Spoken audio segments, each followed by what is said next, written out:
Hello, everybody. This is Bart Sharp. Welcome to Becoming Quantum Conscious on United Public Radio Network and UFO Paranormal Radio Network. And also, we're on YouTube, Facebook, and the newest edition is Roku, excuse me.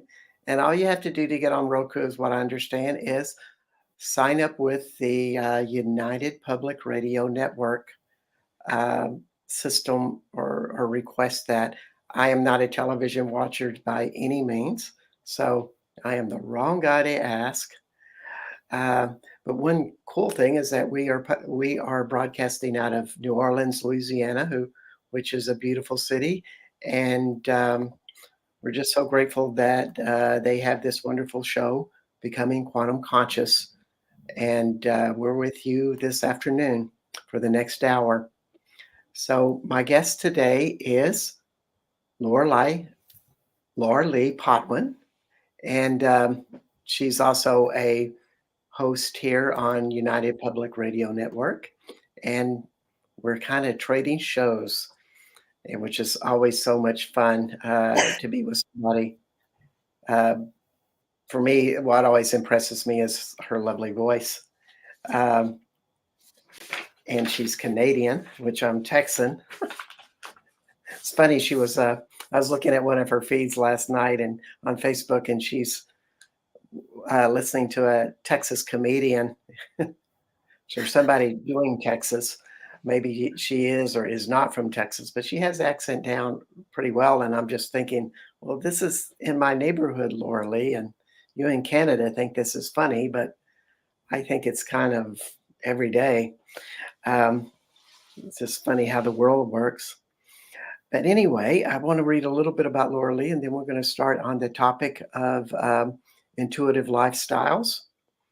Lorilei Potwin, a Canadian clairvoyant medium, crystal Reiki master, energy healer, Akashic records practitioner, medical intuitive, spiritual teacher, mentor, internet radio shows host, podcaster, humanitarian activist, and registered nurse. She's a bit of a busy girl, you can tell. A lot of different things. And she is also very knowledgeable about the paranormal, having lived in a extremely haunted home for 11 years. There's nothing like getting your feet in the mud in this stuff and having it at the end of your bed, I guess, which is one of her shows that she does on Monday and Thursday nights, called The Thing at the Foot of the Bed. We got to ask her about that.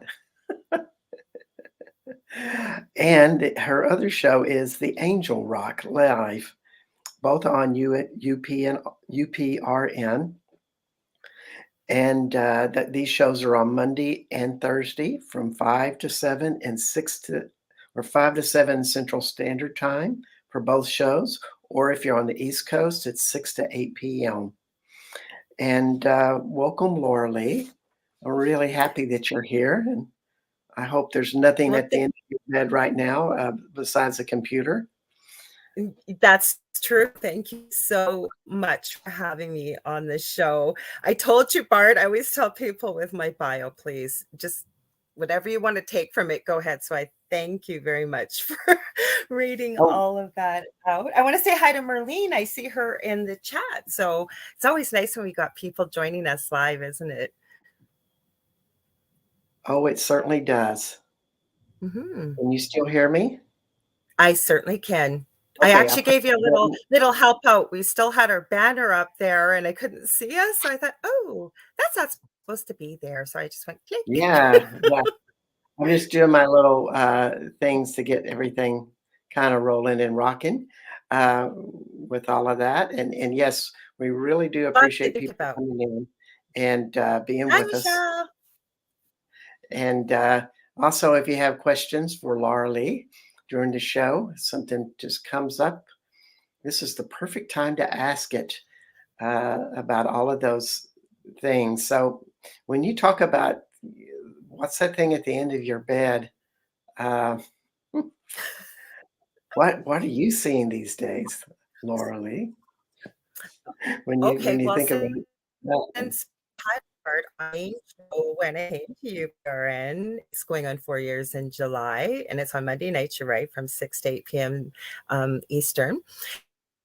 When you and I just started on the network and you came on, and my audience loved you, I wasn't doing a second show. So now the second show I am doing is on Thursday nights. We are moving into a new time slot, actually. Tomorrow night, permanent time slot, everybody. We won't move. We've been moving around a little bit with the time. So it's now going to be from 7 p.m. to 9 p.m. Eastern Standard Time, right before The Outer Realm with Michelle DeRoche and Amelia Pisano. They're amazing shows on Wednesday and Thursday nights. So, thing at the foot of the bed. That's a rocking night. Sorry? That's a rocking night that Mm. will get everybody's attention. To have 4 hours of your show and their show all together. Woo! A lot of stuff. Well, yeah, let me share with you a little bit about it. Let me share with you a little bit about it when you ask what's at the foot of our bed. I co-host it with a very good friend of mine that I've known for years. We both have had near-death experiences. I've also studied them for 40 years professionally and personally. And my co-host Dave also has a big TikTok channel, as well as a pretty big spiritual community on Facebook. Very gifted, clairvoyant medium. And what he does on TikTok is people, as I'm sure you get this as well, most in this field do, that people ask us questions. From the ghost, why do we have ghosts? What happens to us when we die? What happens to somebody maybe if they choose to take their own life? What is Bigfoot? All these kind of questions. So David and I made it very clear, we're not experts, but from what we receive from spirit and what we also in our own experiences have experienced, we take people's questions and comments while we're live. We pick a couple topics to talk about. And then during the 2-hour period, because David and I, he wanted to do readings, but we decided what we're going to do instead. We have something called the predictable reading. So sometime during that 2-hour period, somebody could just make a comment or ask a question. And if something lights up for us from spirit, we will choose that person to give them a free 1-question reading.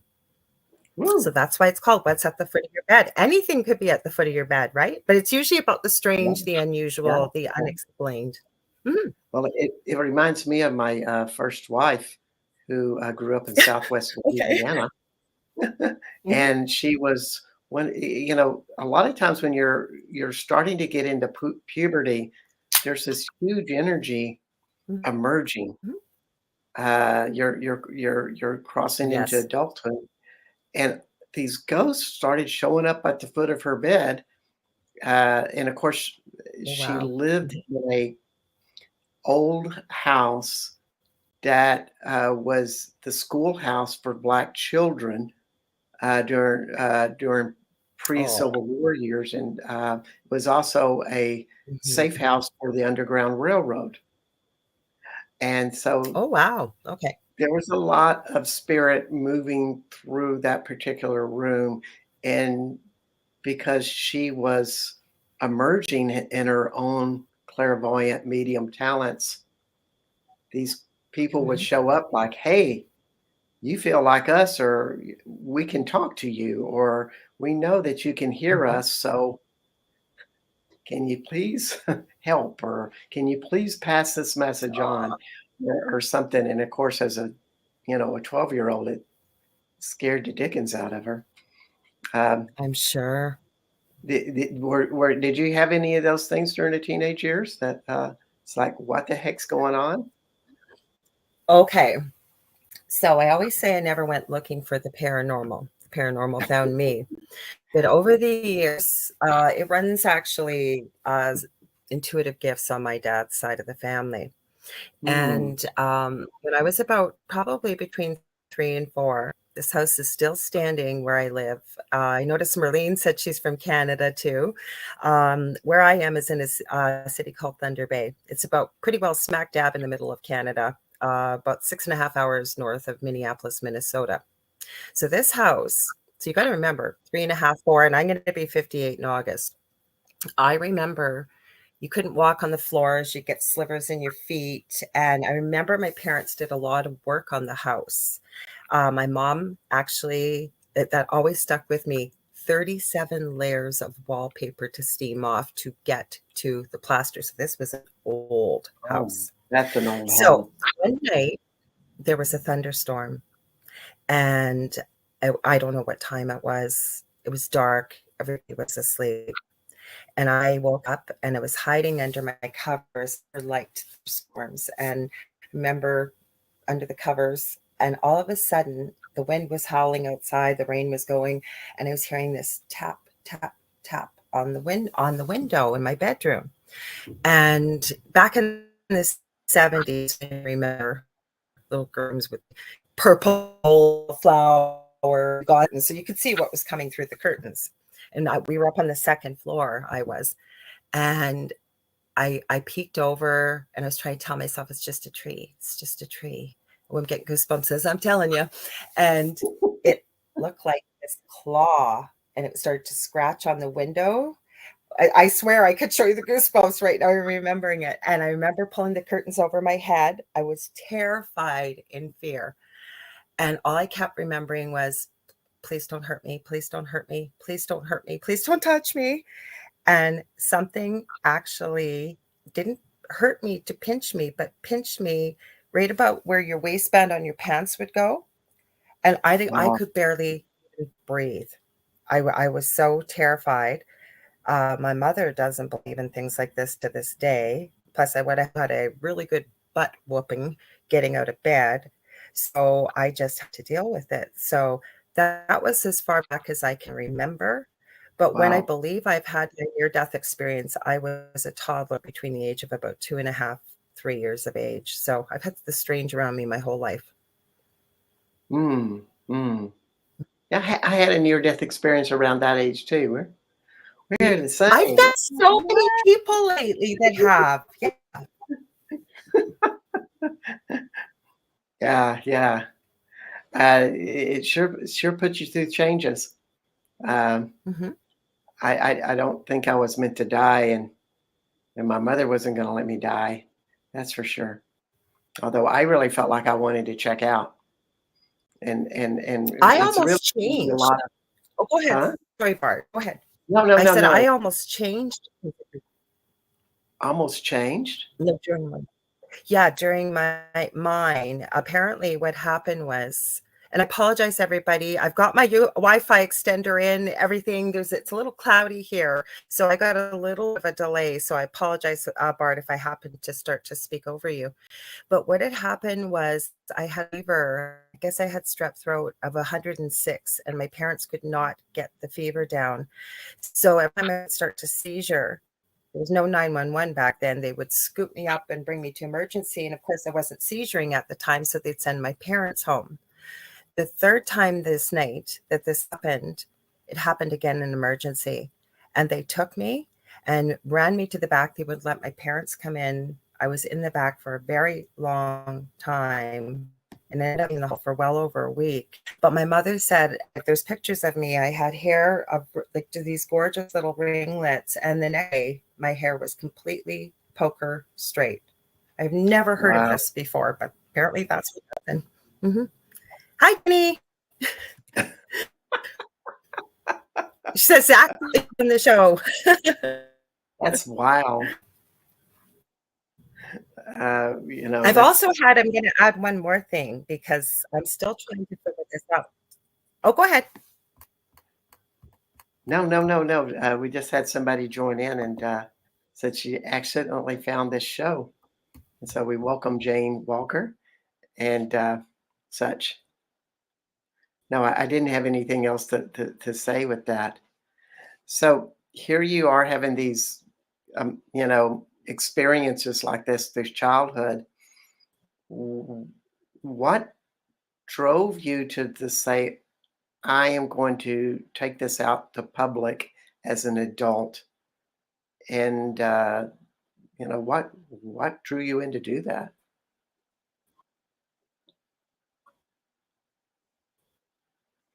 Okay, I think we're having a little bit of problems with the internet there. You know, it's just interesting to see what people. I'm just going to go on with that train of thought and answer my own question, and hopefully Laura Lee will come back in with this.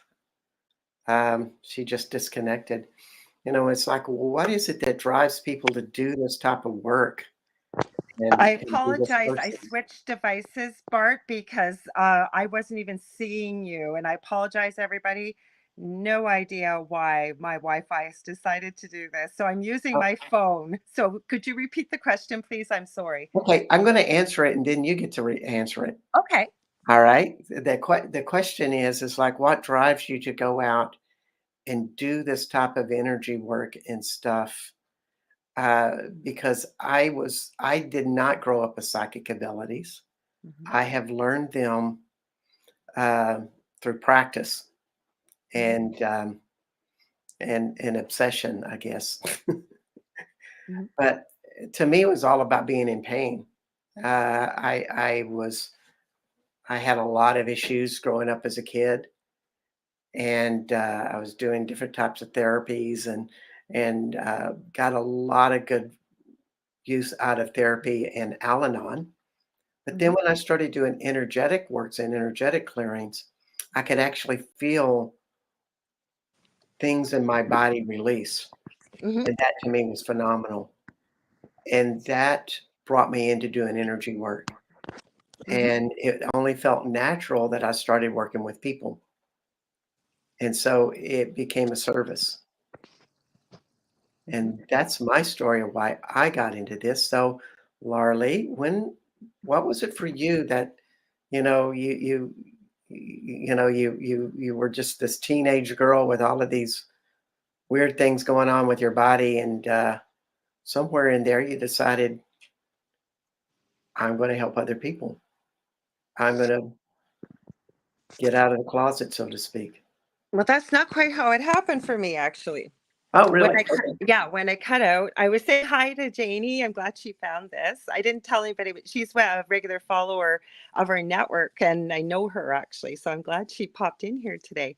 Um, no, so what happened with me, I started to say when my internet, I have no idea why it decided to be crazy like this. But anyways, when I was 8 too, I had something very strange happen. I started to one summer when the snow actually started to melt until the time it had started to fall, we had moved into a new home. It was a brand new home. Nothing had ever been built on the property. But I would wake up every in the middle of the night at 3 a.m., unable to breathe, choking. Wow. I would pass out. No 911 back then. My dad would scoop me up. By the time he'd get me away from the house, it would stop. They had no idea why. They couldn't find anything physically wrong with me, and they put me on asthma medication for lack of whatever, and it was just that summer, but I always had strange and unusual weird things happening around me. Now, come fast forward to my teen years, because I didn't get into this till later in life either. I did, but I didn't. I didn't realize I was doing some of the work like how I'm doing it now consciously. I was looking for something, a career, and I really wanted to be a lawyer or go to medical school. And my parents strongly encouraged me to do something locally where I live. So I went to university to become a nurse. I've always loved helping people. I've always loved people. It's some very strange and incredible, unusual stories, especially working on nights that were more than coincidence. So then we fast forward to probably about 16 years ago, I started feeling this calling. And I was going in for my first tattoo. And I talk about this sometimes. And I say, what do tattoos and angel cards have to do with each other? Absolutely nothing. But I walked in to get my first tattoo. And my boys were with me. My youngest has severe autism. And my eldest, from the time he could speak, would tell me things like he knew what the dog was saying, and what have you. Kept telling me there was something in his closet. Like you could tell there were things going on with him, but Hmm. I never pushed it, just supported it. Anyways, the lady came up to talk to me about booking the tattoo, and she said, "My, you have two really unusual, gifted children. And I said, "Are very special children." And I said, "Well, all children are special." And she said, "No, no, there's something special there." She said, "Do you mind if I do something with them?" I said, "Well, as long as you're not going to hurt them." So she went and grabbed, I think what they are now would be like mochi balls, like that type of crystal where it's like a yin and yang. And she was like, knocking them all around and checking their energy field. I could tell Mhm. this. And all she kept saying was, "Hmm, hmm." And then she said, looked up at me and she said, "What do you do?" And I said, "Well, what do you mean? What do I do?" And she said, "I'm picking something up about you." And by this time, I'm off permanently with a severe back injury. So I've never been able to return as a nurse, working actively. And I said, "Well, nothing really special. Love creative things and what have you, and tech things." And she says, "Well, is there anything you're ever drawn to?" And I said, "Well, yeah, as a matter of fact, there is." I said, "I've always loved angels and fairies and unicorns. I feel a real connection to that." She said, "Hang on a minute." She ran in the back and she grabs this box and she hands it to me. And I said, "What do I do with this?" And she said, "You'll know." And I said, "When do I bring it back?" She goes, "You'll know." And that was Mhm. sort of the opening to the doorway of me taking my certified angel card reading course, looking into spirituality, and then the paranormal started to kick in. So all of this stuff that has happened has led me to where I am today, basically. Wow. Mhm. Yeah. It sounds like it became a driving curiosity. But there's just too many things that were happening not to be able to explain them as coincidence. And then the biggest thing that happened about 15 years, so I'm trying to keep my phone the right way. It's a new phone. um, the biggest thing that happened was my first husband and I were still married at the time, and The Secret had come out, but the Oh, movie, yes. and I'd always been into homeopathic, naturopathic type healing. With my son having autism, I never was looking to cure him, but he was nonverbal. He was aggressive at times, never mean, but you knew there was a lot of frustration and anxiety. And I was looking for a way to help him other than just shoving a pill down his throat. Yes. So that's how we heard about this movie. We watched it. And that night, I had the most craziest dream. I had an entity that was up in my front tree in my front yard. I could tell you what he was wearing, everything. And I asked who he was in this dream, and he identified himself as something extremely negative, starting with a D and ending with an N, because I know you have a high vibe audience, and I'm trying to be respectful. I asked When I asked who he was, he then proceeded to tell me his name and spell it for me. And I remember in the dream, it's not radio friendly, what I can say, but I said, "You need to leave and you need to leave now." He then proceeded to try and offer me ridiculous things like wealth and fame. And I'd had a little pet accessory business at the time making jewelry. And he said, "That little business of yours, that's nothing. All you have to do is agree to follow me." Again, was not radio friendly what I said, but I did not agree. And at that time, I called on Archangel Michael in the dream, and there was this brilliant flash of royal blue, silver, and white. And I woke up shaking, crying, and in a complete sweat. And I'm not a crier. And then that's kind of when the paranormal kicked in. Like I said, it's Wow. quite a crazy story. No, it's a story you'd think you see in the movies or something. I agree. And at the same time, you're sensitive enough to be able to see that creature. And Mhm, some people are kind of oblivious to it and they're influenced in different ways. mhm, But I've heard more than one story of people coming to these choices. mhm, Which road do you take? And working on a lot of curses. I clear curses off of people fairly regularly.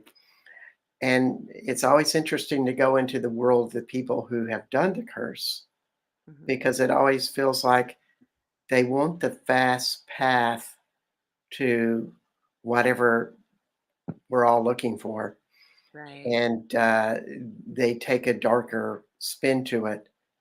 Ironically, I think it takes just as much work with it. There must be some sort of driving energy, like the thief who is habitually addicted to stealing, and they work their tail off, preparing for these thefts. And you're thinking, gee, they could have had a job and made the money a lot faster.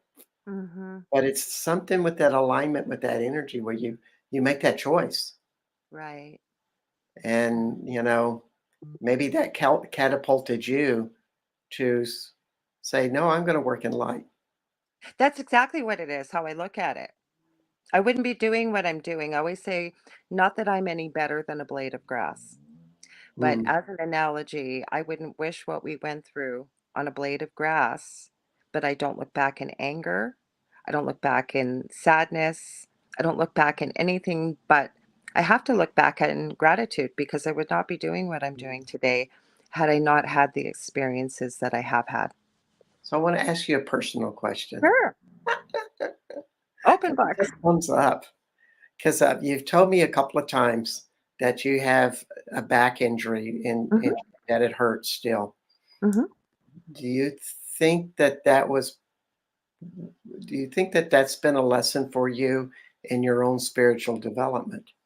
Excuse me. Yes, I do. And I also believe that let's put it this way, I have not given up on the fact that I am going to remain like this for the rest of my life.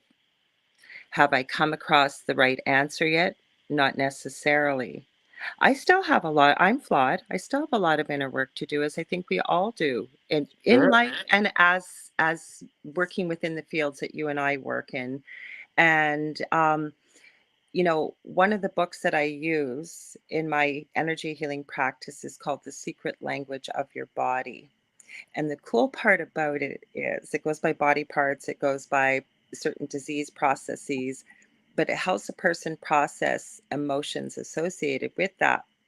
But I find that a lot of the analogies that we use I can't speak for other languages, but in the English language, or even when you look at the spiritual thing behind like a lower back, yeah, you're carrying a heavy load, you're there, I mean, we can do a whole show on that, but yeah, there's a lot of analogies to it. Yeah, absolutely. So I think it's a message to me that, well, first of all, had it not happened, and I look in the blessings in that too. I didn't know I was going to have a son with severe autism. I planned to go to medical school. There is no way. I know many a parent that has had to give up a profession because of having a child like mine. At Uh-huh. least it wasn't the money and still isn't the money I was making as a nurse, but it It's was a regular monthly pension coming in, and it allowed me to be at home for my son who needed me and still very much does at home and with me. and people do not realize how much attention, and I don't want to use the four-letter word work, but I will, Mhm. of raising a child with handicaps or disabilities. Mhm. It Mhm. is, it's so much that we really don't realize how they are uh, Mhm. with that. And at the same time, um, I'm not surprised because you're in your genealogy, you have walked on the other side, the intuitive life. Yes, I've been told That that before, and it's a and crazy your son is story. just one person on that spectrum, Mhm. Mhm. Yeah. really. Oh, Uh, yeah. we got to put Albert Einstein, and of course Elon Musk is in that group, and even Neil Young. There are all of these people that have these extrasensory abilities that are on that continuum where your son is. Well, my son, though, with no disrespect, he just turned 25 yesterday. And Wow. he is like that beautiful precocious age of a child between 5 and 7, Mhm. that there's not a lot of difficulty, but they need their parents around all the time. They need to help with like I have to do his personal care and everything else. And I think you hit the nail on the head. Like I consider the names that you mentioned much more higher functioning than my son. But um there's so many gifts with his diagnosis. You know what, one of the things I say is autism sucks. There's so many good things about it too. He's one of my best teachers. On top of the fact that to have this conversation with people and they mean well, but unless you've walked in those shoes, you just don't get it. And to me, this isn't a bad thing. I know why he chose me as his mom and why I agreed to be his mom, including my eldest son as well. I always was told I'd never have any children. So the fact that I have two, I consider myself, I've won the lottery twice. Wow. Mhm. Yeah. Well, that's a great explanation. Mhm. You know, when we talk about our challenges, they always have these parts. And you know, if you're an intuitive at some degree, Mhm. so much your whole focus is I have to look at the bigger picture in all cases. Mhm. As soon as we get linear and judge it as a good or bad, we generally are starting to narrow our own perceptions, True. what our awareness is. And so part of that job is how can you help other people see this bigger picture all the time Mm. and help them have perspective. Sometimes that's what being an intuitive is it's a very logical aspect. Mhm. It is, but there's something I say all the time, whether I'm on the show or off the show, and I give credit where credit is due. I believe it came from spirit, as I collectively call our guides, our angels, ascended masters. We are never alone. And No. what it is what we perceive becomes what we believe, and it becomes our reality. So when you said that we step back as intuitives, right? We got to step back and almost look like, not that we're thinking outside the box, like there is no box, right? And Yeah. be able to hold space, if you will, or have the empathy where there's so many people, and I know you've met them, Bart, and most people in our field, they have no clue why they're here. They think it is an accident. They have no clue, and they may not ever know, and that's okay. Well, I believe that we are Well, here for an experience. We are an eternal being, if you will, a soul, and we just happen to be having a human experience in this moment, and we chose to be here. That's hard for a lot of people to accept too. it's hard to not take it personally when weird things happen in your life. Hmm. And and I think the best question is what is the opportunity with that prevails it. I have pain in my body as well, and I Hmm. can't figure out why it's there. And that's like one of my friends was saying. It's like you help all of these people, but yet you can't figure this one out in your own body. And I was like, yeah, that's pretty much it. Can I It's share something on very that though, personal, Bart? huh? Can I share something on that though, Bart? Yeah. Okay, so I really believe that living on the earth, we're in a duality, if you will, right? Okay. Light and dark. Speak up a little louder, hon. Okay, I said I really believe that on earth here, we live, I call it the 3D existence. We live in a duality, right? Hot and cold, Sure. light and dark. Well, if you think about it, and I think what makes you such an effective healer is you know what pain feels like. You know Mm, what this feels like. When we don't know what it feels like or to experience it, does it mean that you can't be effective? Not necessarily, but I think it allows you to have the compassion and empathy for the people that you work with. yeah. Yeah. This is so true. Hmm.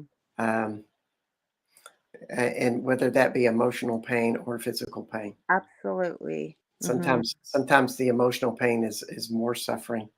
I was just working with a client this morning before the show, and and and uh, and I said the biggest lesson for you is to learn how to be an allowance of your sadness. That you picked parents that were going to abuse you in such extreme ways, and you chose to respond in sadness instead of shame. Hmm. And it makes you feel alone. But in that aloneness, you've created a lot of good things. And we always have to remember that about how we have made our choices in life in response to the adversity we have held. And Uh, what we do with it, and what we do with it. yeah, exactly. Exactly. I wanted to just kind of shift a little bit Sure. because, we've been doing this stuff for years. Mhm. And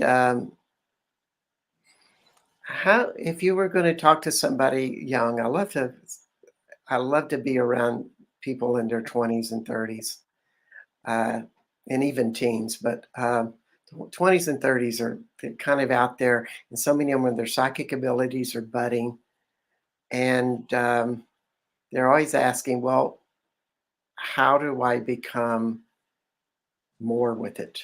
How do I develop? Mhm. And people are trying all different types of things. I think Austin in general, that's where I'm from, is Austin, Texas. Um, it's a very wide open town in general. Mhm. And so people kind of think big. And it's not bad.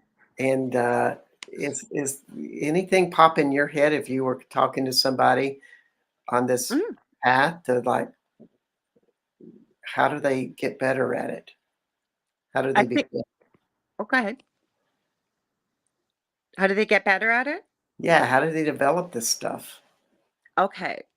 Well, I think there's a plethora of things we can go through, but I think it's always helpful to go back to where we were at the beginning ourselves, right? Mm, Because I know I hear the same questions that I asked in the beginning, like, how do I open my third eye? How do I connect to my guides? What are my guides' names? What angels are around me? And I don't say that facetiously. I say mhm, that with the fact that we all ask these questions.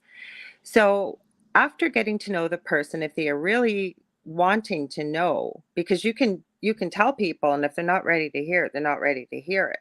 mhm. But I think it starts with the fact that I'm no more special than you are, than anybody else. We are all equal here, which means we all have these abilities and the potential to do these things.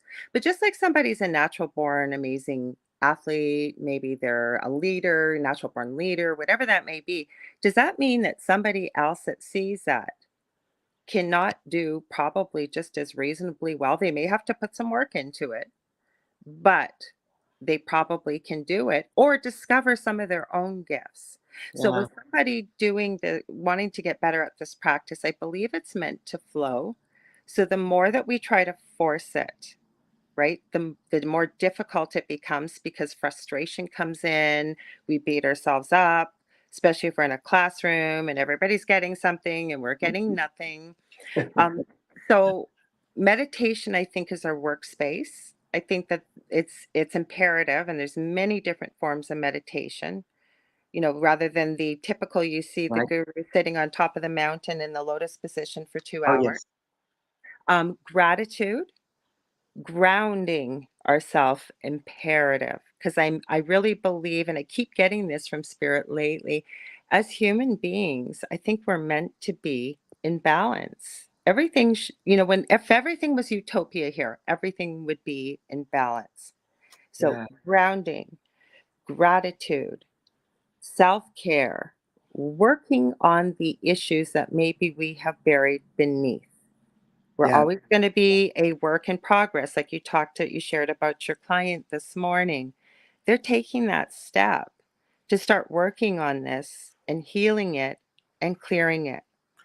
The thing that I hear you saying, but you haven't said, Mhm. is you should work on one thing at a time, not be doing 3 or 4 different disciplines at once, but, maybe 1 or 2 things to where you can really focus and see where that particular But I tool can haven't take you. given you a modality. What I'm talking about is really working on self, right?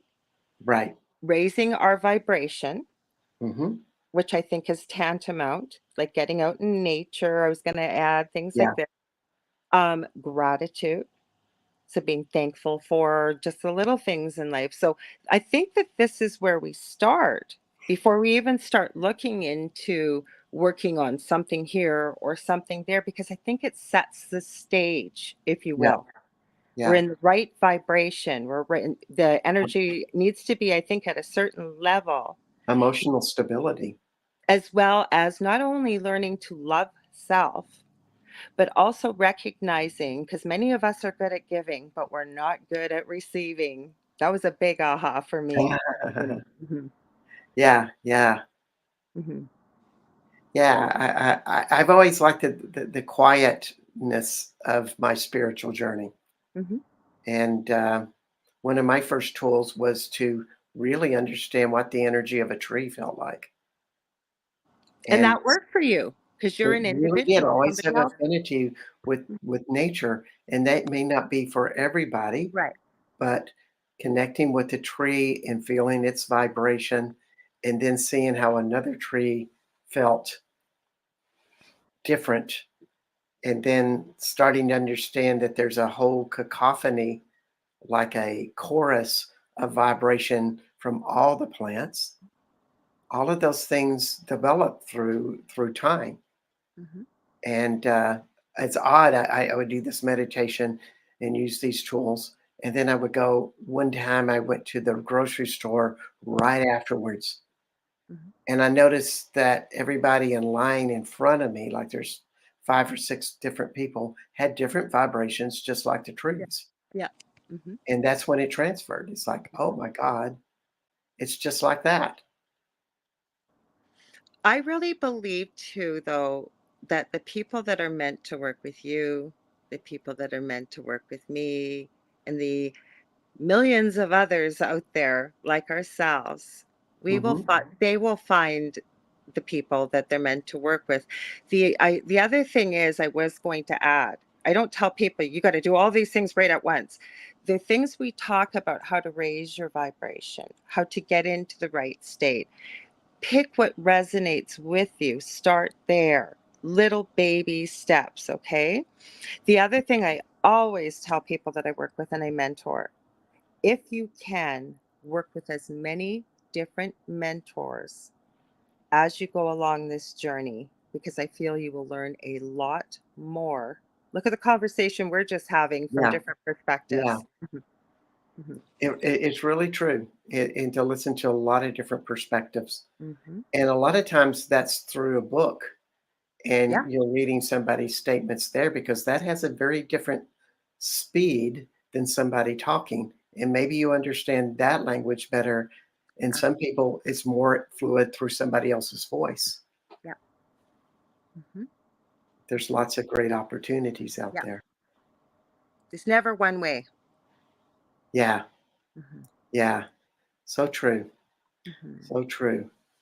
Um, so, what's new and cool in your life now that is like, this is interesting to me in my extrasensory world? I've been having, in ways, personally, a little bit of a difficult week and a half, 2 weeks, but there have been so many blessings and so many gifts in it. For example, I had somebody recently on my show that her whole practice is lucid dreaming. Some people are naturals at it. For those that don't know what lucid dreaming is, basically, you're aware that you're in a dream and you get to create and learn and grow. You get to kind of control it, if you will, the way you want as you get better with it. So I was working on this, and all of a sudden, 2 weekends ago, I knew I was lucid in the dream, and I was in a room with a bunch of people. And we were talking. There was somebody at the front of the room, I'm not sure who, and they were talking about consciousness. And they Mhm. were talking about universal consciousness and that it is limitless. And then one of my guides popped in there and said, "You need to wake up and write this down." And I remember saying in the dream, "No, no, I've just finally been able to do this." So I did wake up. I have paper all by my bed here because this happens from time to time. And my guide repeated, Consciousness is limitless, limitless, limitless, limitless. Have you got that? I said, yes, I have. I've written it down. And then they went on to tell me that universal consciousness, when we're all joined together, we all come from one place, how powerful we are, that we have forgotten who we are, that is here on this planet, each and every one of us, and what one person can do by focusing their energy in a positive, loving intention. But when you have more than one, when you have two or more, that's where they went with the limitless. So anything we want to create, anything that's been on this planet, that's been thought of, that's been dreamed of, anything other than nature, we have created. So Spirit was showing me that we are creators, and that when we join together, like I said, and universal consciousness, whether you want to call it love, whatever, we're focusing on one thing together, maybe for the good of mankind, whatever it may be, what we can do together. And it was so powerful, because I'm meeting a lot of people in a very fearful state right now, being very careful what I will say, but over the last 3 years. And it was a really beautiful thing, I'll tell you, to get that message. It really is. I live in France for a few months of the year, so Mhm. I'll be doing becoming quantum conscious beginning on I think April 19th in France, Mhm. and having Europeans on my show. I love it. And voices come into my head there, and I think it's ETs.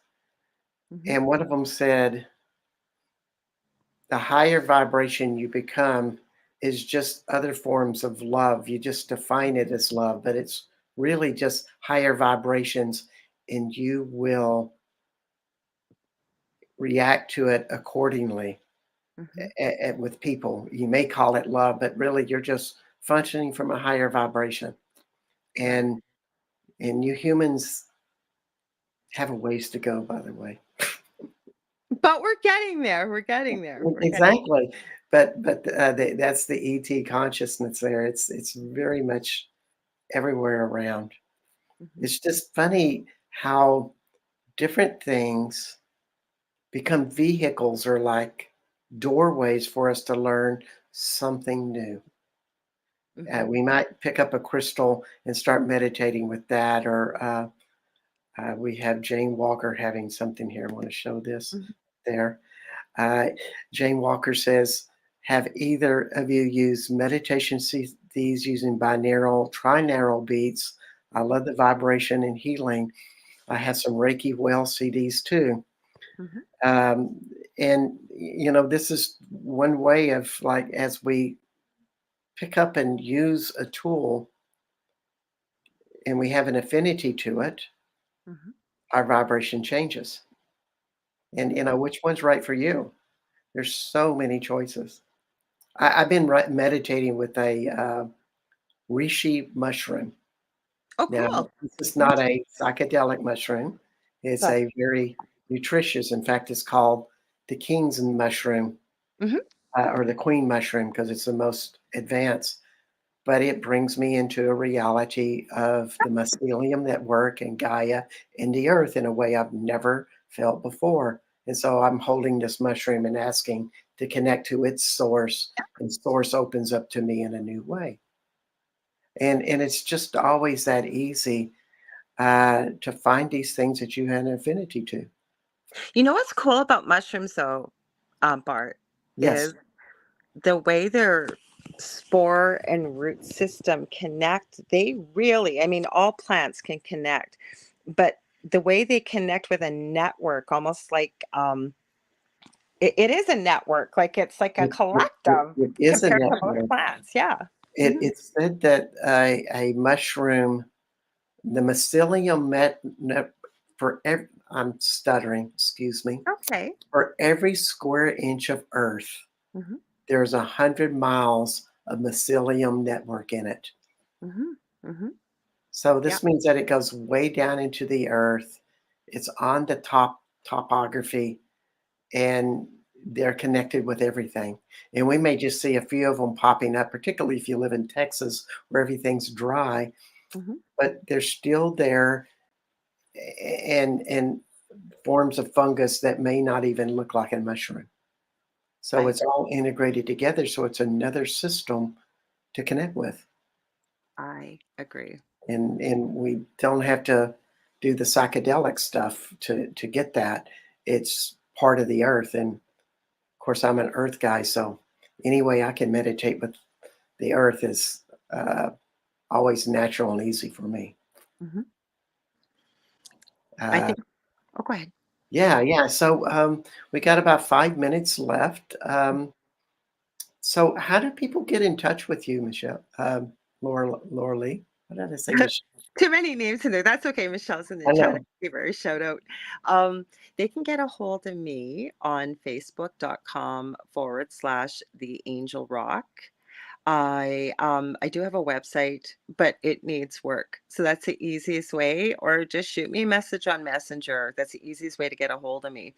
Um, the other thing is I have two groups on Facebook. I have Paranormal University for many of the ufology type things or cryptid things, as well as questions about the paranormal. Then I have the Angel Rocker Tribe for many of the things you and I talked about today. And then you guys, please, I'd love to have you be a part of my shows here on UPRN. We're one big happy family. So Monday nights, the Angel Rock from 6 to 8 p.m. Eastern Standard Time. And guess what? We're having What's that? family week this week because I'm having the Allens, who are new on our network from over in the UK, on Monday night. It's going to be a fun show. And I Oh, always try to involve anybody that's live in the audience as part of the show. So if you've got questions or comments or whatever. And okay. then I'll this put Thursday, that on. what's Yeah, that? Sorry, I'll Bart? tune in. Okay, awesome. I do And then that on uh, the UPRN stuff. well, I'm going to add Thursday in there quickly, really quickly, slip it in. So Thursday, tomorrow night, we're going to be at our new time, the thing at the foot of the bed with David and I. And we're thinking of turning it into, we're calling it a pajama party because Dave has to get up really early the next morning for work, like at 4 a.m. And he was Mhm. joking with me when we went to the new time. He goes, well, maybe I'll just slip into my pajama bottoms. I said, Dave, we should just turn it into a pajama party. People can put their Yeah, pajamas on, grab a snack, and come and join us and have fun. Hmm. yeah, exactly. Hmm. That's my life. I work at home on Zoom, Hmm. and you can never tell whether I'm in pajamas or pants. Yeah, Not that it's exactly. necessary. Hmm. Yeah, yeah, and wow, that sounds really great. You know, you're everywhere, so we'll find you. Hmm. Thank And you for having me. oh, my pleasure, my pleasure. And and if you want to find out more about me, Bart Sharp, I have a website, bartsharp.com. Also, I have a few Facebook groups, but the best way to start is just become my friend on Facebook. And we also have somebody from Central Louisiana, which Janie. Jane, always Mhm. want to ask, well, we're from in Louisiana. Who's your mama and who's your daddy? Uh, this is because I got close to a Louisiana family. And that's always what they say. But anyway, my website is bartsharp.com. And if you like the show, please press your little heart thing and make your voice counted. And yeah, next week we're going to be doing another show. I'm going to do it by myself. I like doing shows occasionally by myself. I also teach classes in Austin, Texas. And this class I've been doing in Austin. Um, and the title of the class is Goddess Embodied. And Oh, we nice. will be exploring what makes God consciousness. Uh, in my opinion, they have connected with a lot of sources. You know, when we think of Mother Mary, we think of a source deep within the earth, realities within the earth. Mhm. And so we're going to go into some of those things. When I study Mary Magdalene, she feels very Egyptian. So naturally, you start to look at that. Oh, what were the Egyptians hooking into and worshiping? And then you start to understand what are some of those sources. And what if we could teach you how to connect with those sources and activate those energies? So it's going to be an energetic show, and we'll be in theory, but we're going to go into the energy next week and Goddess Embodied. So Love it. that should be really fun. What I've learned with the United Public Radio Network and UFO Paranormal Network is to be adventurous, try new things, bring things up. I haven't been told not to do that. So I love to have an adventure, and that's what becoming quantum consciousness is a lot about. Love it. Yes. So thank you again. so much, Lorilei. No, thank you. I really enjoyed myself, Bart. Thank you for having me. Yes, and we'll see y'all next week. Thanks for being here tonight, and much love to everybody. Much love.